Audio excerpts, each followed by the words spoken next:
I want to go back to Battlestar because that's how we met.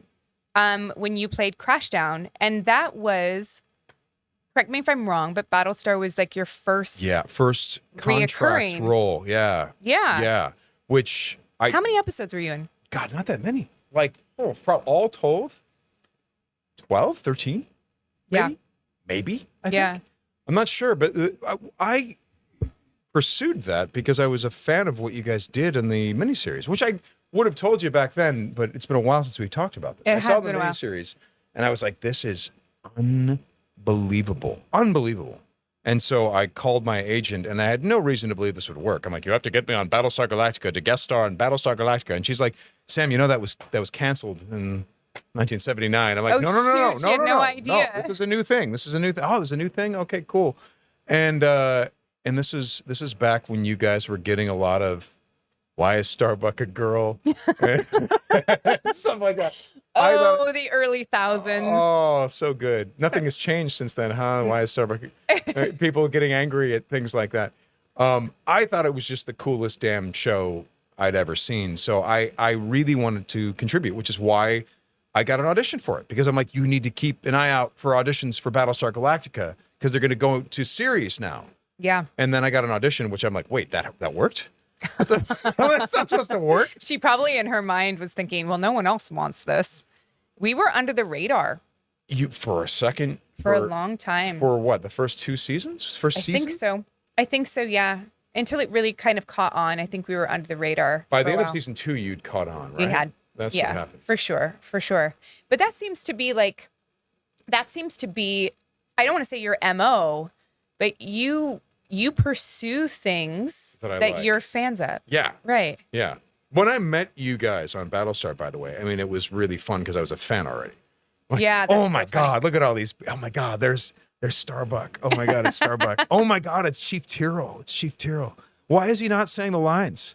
He's saying different lines. He's saying his own lines. He's saying whatever the fuck he wants to say. Yes. And because of Aaron Douglas, because of him, I've been a pain in the ass on every set since then. Yeah. Yeah, it's totally Battlestar's fault, and particularly probably his fault. Because I just was like, I would watch him on set and be like, which is hilarious because all of his ad libs, I'm like, his ad libs are so good. Yeah. And I think the danger of that is like some numbskull like me is gonna be like, oh, I could come up with good ad libs, and maybe I'm not as good at that as Aaron was, because Aaron was like, he was so good at it. He really embodied that. But I feel like after Battlestar, I think a lot of the actors, because everyone was very new on that show. And I had just come off a show that was word for word. Like that was like, you have to be word for word.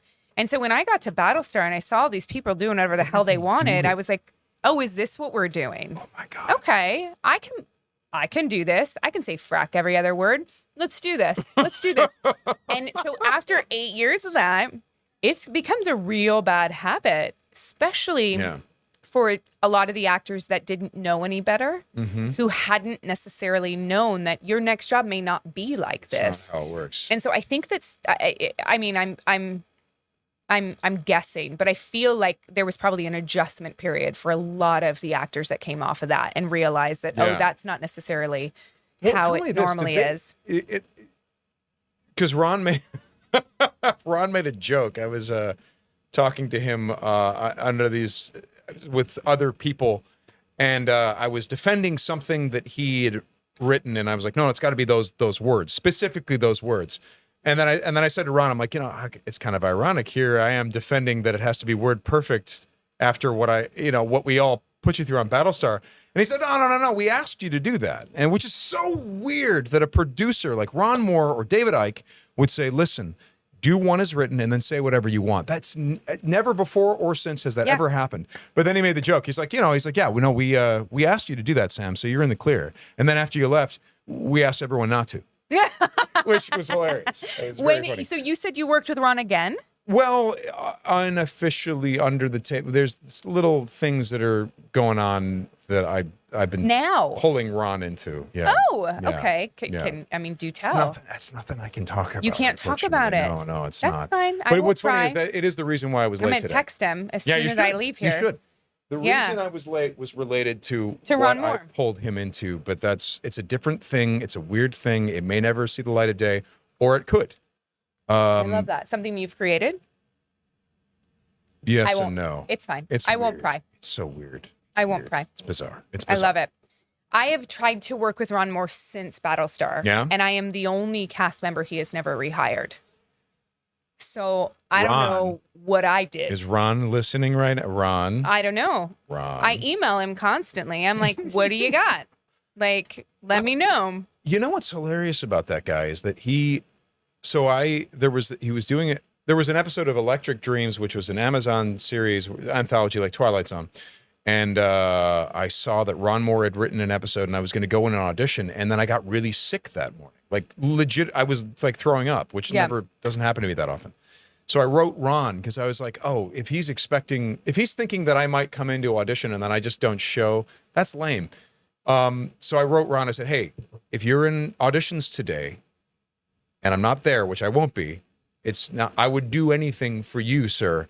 It's just, I'm so sorry. I'm sick. Yeah. And then the next day I got a call. You have an offer to play the role. I'm like, what?